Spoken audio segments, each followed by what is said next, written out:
Fashion is more than about fashion shows, modeling, makeup, photography, runways. There is so much more to fashion, and today I'm going to address some of the things you should know before you join the industry. Of course, I'm a bit biased towards fashion design, but I hope that my content is going to help you figure out if you should even join the industry in the first place. So, welcome!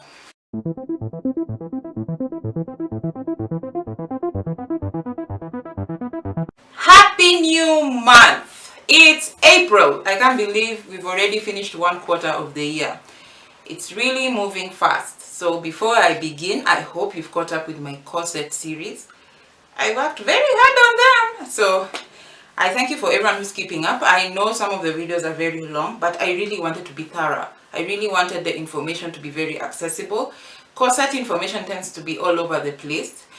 And I wanted to compile it in a way that someone would be able to understand corsetry and also just ensure that even when they are purchasing, they know what they're getting themselves into. So I hope that information has been helpful. And I just thank you to the new subscribers. We're almost at 100. I can't wait to reach 100. I just want 100 for now. And then now we move on to the next milestone. Either way, this month we are focusing more on fashion business. Today we are talking about 15 things you need to know before you join the fashion industry. Note, I said fashion industry and not necessarily becoming a fashion designer. The whole month will be business. Next week I'll probably talk about the schools I went to study fashion and other courses I have done to improve my skills. I'm going to share the apps and tech stuff I use to help me with my business, and I guess we'll see from there what I come up with next. So let's begin. What is the number one thing? Okay, truthfully, it's not in order. So they're all mixed up, so just brace yourself. Just watch it. It's 15. I'll try not to ramble too long so that the video is short. Okay, let's start. There is no shortcut to success. I'm sure you've had that even in other forms of business. And I know people usually want to join the industry and make a lot of money very, very fast. And the truth is, it rarely happens. It takes so much time to be able to build your name. And of course, when you hear the other points, you'll probably understand why. But even the big designers you know now, a lot of them started later on in life. Most of the biggest companies in the world, most people are more successful later on in life. And the truth is, the few you know who did it early are few. That's why you know them. So it takes a while, and there's no shortcut. And if you really want to get into this industry, you have to be very patient, because it's art. And even with other art forms like music, especially music because it's the most popular, you've seen that it's very, very difficult to generally make it in that industry. So it's also the same in fashion. You could even have a successful design you've done, or you have a very good photo shoot you did and it does well, but it is usually just a stepping stone to what you could do next. It might not necessarily mean you've made it. It takes a lot of work, and you need a body of work to be able to be successful in this industry, and that's the truth.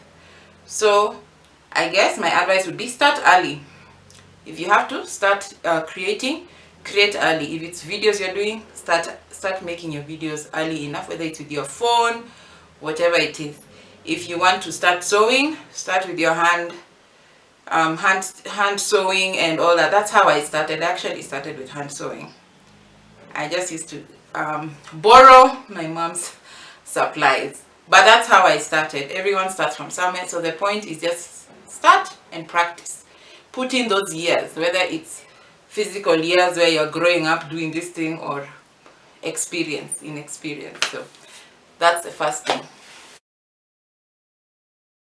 Secondly, fashion is not about glamour.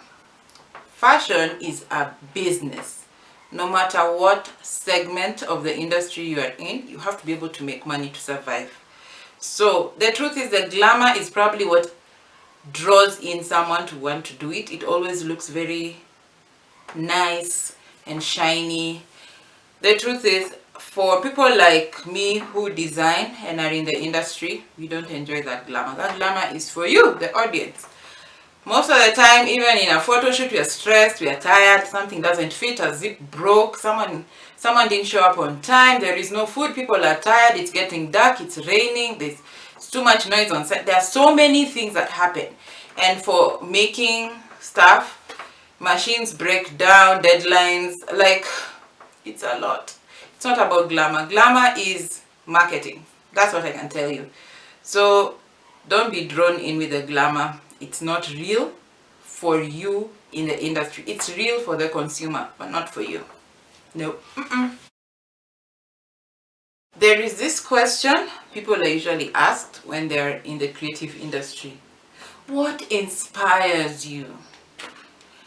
And you try to rack your brain to sound a bit, I don't know, clever or interesting or something, but the truth is anything can inspire you. Anything. For me, one of the biggest inspirations for my work is print. I love fabric and print, and most of the time when I see a print, I can figure out what I'll make with it. It's not because I saw the moon and the stars and or I went on a trip.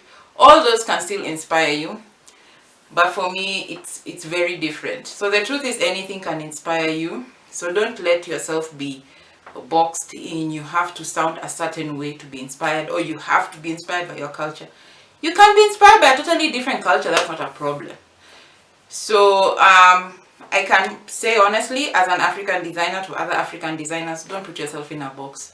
You don't have to design anything to do with your continent if you don't feel inspired by it. If you feel inspired by something else, it could be sci-fi movies from the US or something, it's fine. Just let your work speak for itself in the end. But inspiration can come from anywhere. Yeah. Research. You cannot underestimate research. You need to research so much. The problem I've seen, especially in Kenya, with people who study fashion, or especially people who study fashion mostly, sometimes it's not just fashion. Actually, it could just be how our education system is. People are satisfied with what they learned in school, and beyond that, they probably don't really want to learn anymore. Or they think just because I wanted to do this, they just want to know how to make it, but they never research on anything. So research is very important, and I have said several times, even on this channel, sometimes my videos delay because I'm researching and I want to be very accurate in what I'm saying. Even this list, I researched just in case I left a few points out. I wanted to be sure that I gave you good information compiled in a video. Research is very important. Even if you're an expert at something, it's always important to research, because you don't know if something new has come up. So do research, whether it's books, buy books. For me, my favorite tool of research is YouTube. I love YouTube. And blogs as well. Blogs are very helpful. And it's very difficult to navigate through, but because I've done it for so long, it's easier for me to know whose content I like and whose content I don't like, or whose content I feel was well researched and whose wasn't. And a lot of these very well researched videos always have links to books, other videos of people who have covered that topic, experts who do such things in the industry, especially overseas fashion content, and for people who are in the industry as designers, photographers, illustrators, all those, the professional world, and not necessarily the influencers and the models.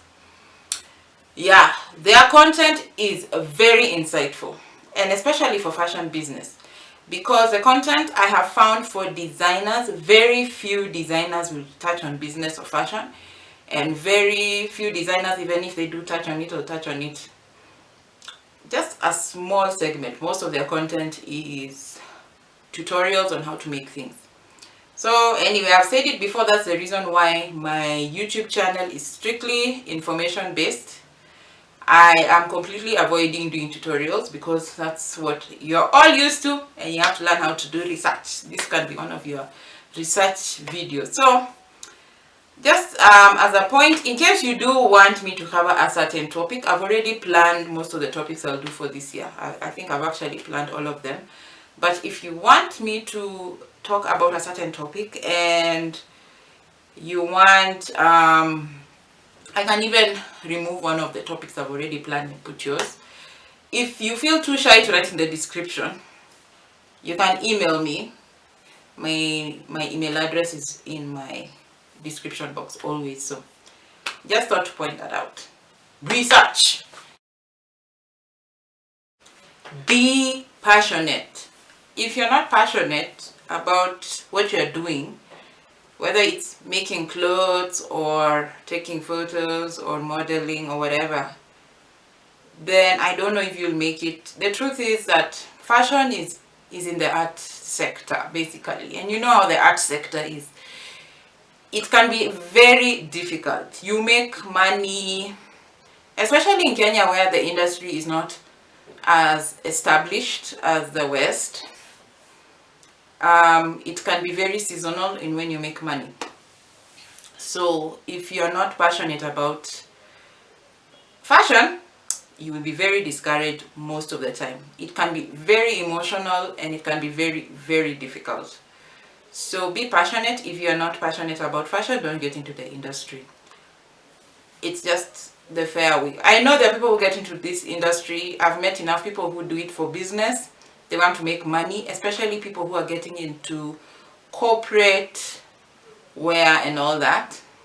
And once the money stops rolling in, they just shut it down, which is, for me, it's sad because a lot of people in the fashion industry are employed in those jobs and then they end up losing their jobs because their owners were just about the money. I find that incredibly sad. So please just be passionate about what you're doing, and I think you'll go far if you do. And patient as well. A mistake a lot of us do when we're getting into fashion, like for me, I can tell you I made that mistake. I think most people in fashion design make it. Partially, I would probably blame how I was trained in the schools I went to. Partially, because in the end, you know, you make a choice. There's nothing wrong with them. Okay, they taught us everything, from making curtains to making pillows to making all that. And then clothes were the main focus in the second year. That's how most of the schools operated when I was in college. I don't know if it has changed. So because of that, you kind of get very conflicted when you're out of school, because you don't know what to focus on, because at that time you want to do everything to make money.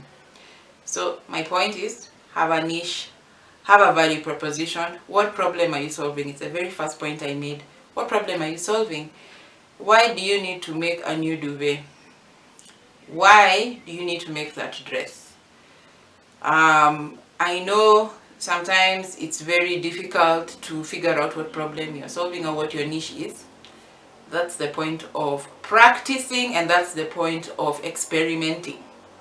That's the only way you'd know. So as much as I was taught a very diverse range of things to do, it has helped me experiment, and also I can implement some of the things I have learned in these other skills into fashion and what I make.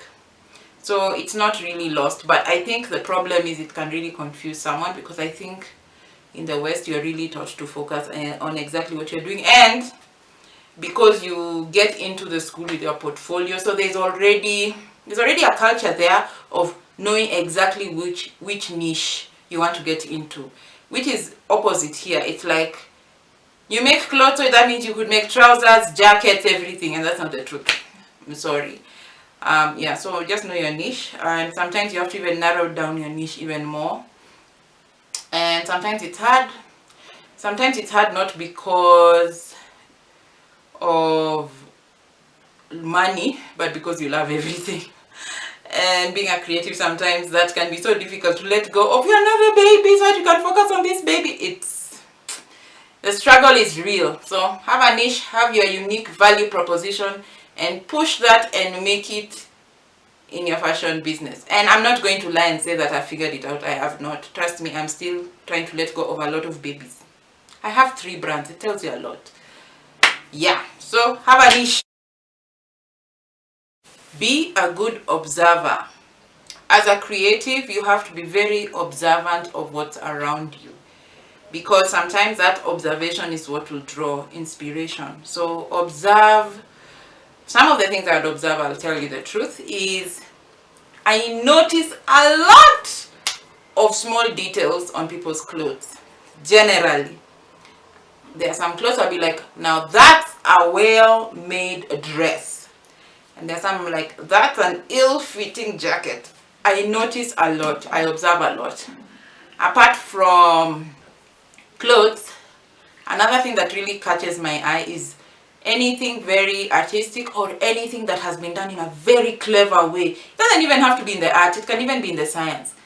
And I like to be around people who just think differently from how I would think about things. And a lot of the content on YouTube, you might assume I watch only fashion content. I watch woodwork, I watch metal work, I watch leather work, I watch scientists trying to discover another way of doing something. I even discovered there are new technologies in dyeing fabric that don't involve water. Blew my mind. And that wasn't done by a creative, it was done by a scientist.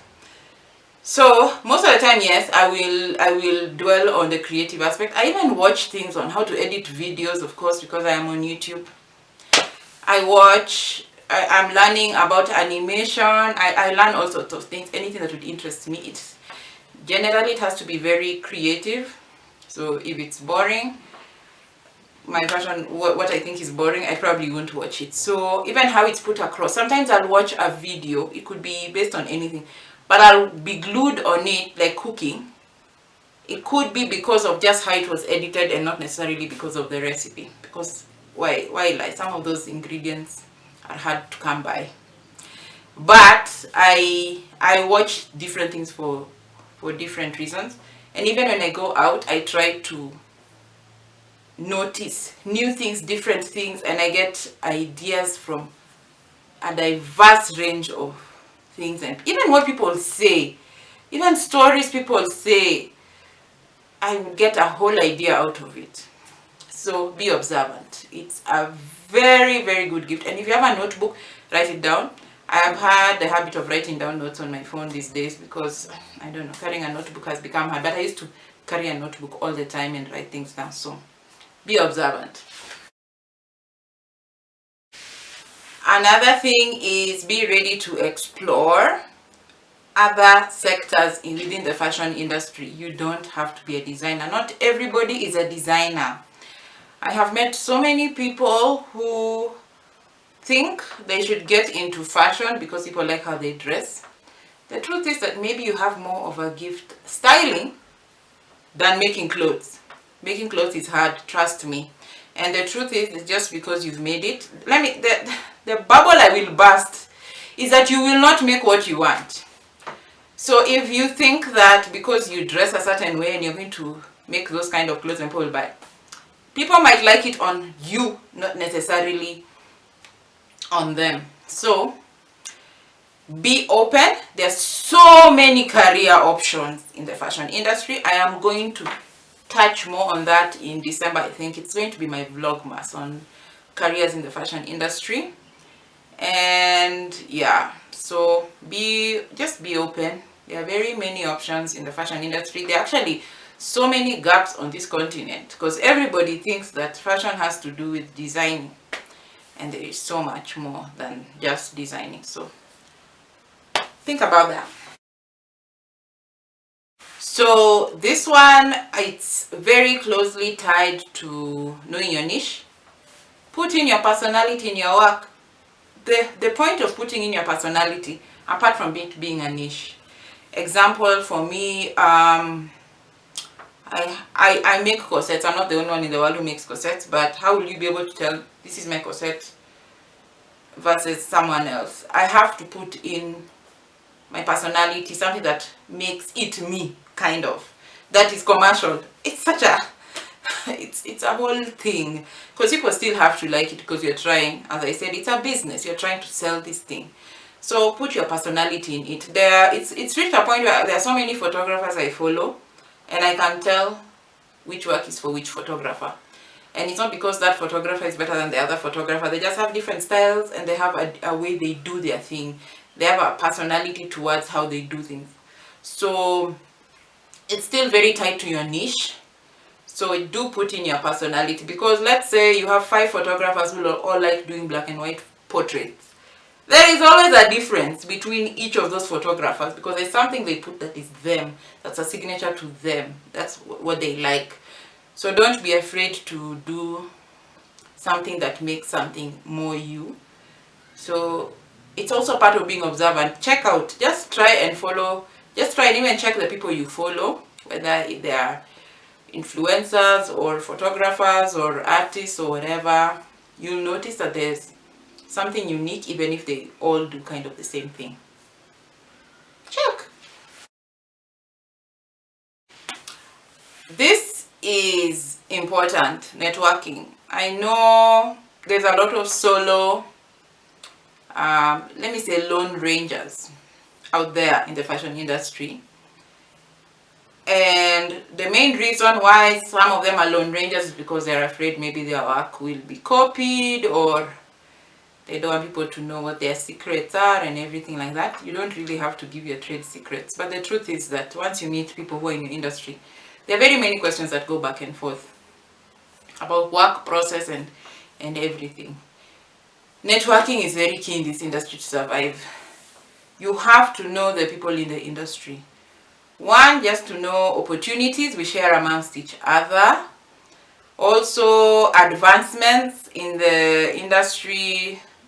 There are so many reasons why you should be. Because even some of the things, I can tell you, every single place I shop at was a reference from somebody else. Whether it's in my college days or in my professional work, we share a lot. Networking is so key. That is on the industry side. The other side is you also have to network with people who are not in the industry, because those are your customers. You have to network with people who might buy from you. So go for those events. Even if it's a weekly community thing you do, like going to church, going out, picnics, or whatever it is you do socially, it's still part of networking. Most of the time people will want something from you, maybe because you're wearing it. Okay, for me, I'm always wearing what I've made, because that's how I get clients. How else will they know? And yeah, so networking is so important, and I know in the West it's even more serious, because sometimes the advancements in the career comes from who you know. And I don't think it's very different here either. So expand your networks by networking. That's what I'll tell you. This is probably one of the biggest vices in the industry. Copying. I know. But the truth is, the reason why you always notice trends coming in and out is because of copying. When you say, oh, the 80s fashion has come back, it's because of copying. Like someone said they got inspiration from something they saw in the 80s. Maybe they took the leggings people were wearing then and then chopped them into half and then added another color. It's just how the industry is. What I would advise you to do is reinvent yourself. You can't fight it. And the truth is, it's not just in fashion where people copy. Think about it. Someone invented a car. Someone else is just going to copy that car and maybe change how the outside looks and then say, oh, I've come up with a new car or something. Even the electric car that's being made is still the car that now the system on the inside has been changed. Like really, we really do draw a lot from each other in various ways, and it's no different in fashion. I could have designed this top and someone else will make it in another fabric and it's exactly the same, but it looks way more beautiful because they thought, she designed it, but I think it looks better in another print. And where does my idea start and theirs start as well? Like, it's very complicated. And the truth is, unless you completely invent something, like I can tell you, the people who made money are probably the guy who invented the zipper and probably patented it because there were no zippers. That is the new thing. It's very rare. Even with the corsets I've done, I have mentioned that their corset never really goes out of style, it just changes. The person who came up with the waist trainer, the stretch one, the elastic one that people like wearing inside their clothes, was inspired by the corset. So it was just reinvented. So reinvent yourself. Don't sit and complain and all that, because in the end, fashion is about your brand. The truth is, I've gotten very many times a client will come with a photo and say, I want this. And most of the time I have to reinvent it so that at least it's still something they want and it also still represents something I would do. So reinvent yourself. Copying is just how life is in general. Fashion has a very low barrier to entry generally, but you still need money to start your business somehow. The easiest way, of course, is to get an order from someone and then maybe get a deposit and then have it made by a tailor where you don't have so much control over it. And that's like the easiest way, and that's the most common way many people start their fashion brands in Africa. Let me say Africa because I think that's how most. But if you want to start a brand, you need money. Apart from equipment and hiring people to work for you, you need to market, you need to come up with your niche. Like, there are so many things you need to consider if you really want to get into the industry and blow it up. A good example of someone who did that is Vivo. There's a brand called Vivo Activewear. I don't know if they're still called Vivo Activewear, but they're Vivo. And they started with clothes for active, like just when you're active and all that. Not really sports, but in the middle of sports and casual. And they had the budget to be able to market, rent out a space in a big mall, and hire a factory, hire people and create a factory and all that. Like, they just started with a bang and they've managed to sustain that. Not everyone is able to do that, so you really do need money to be that big in fashion. You can do it slowly and you can also do it fast if you have the money. So capital is important.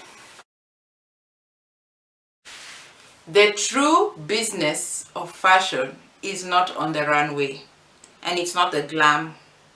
It's off the runway.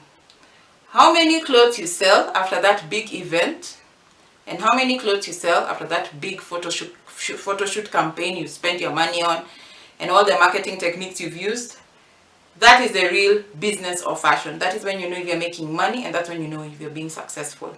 I think I've covered a lot of the glamour part earlier on, so that's what I can say specifically about that. So always remember, you're running a business. Have your accounts, pay taxes, pay salaries, keep records, everything.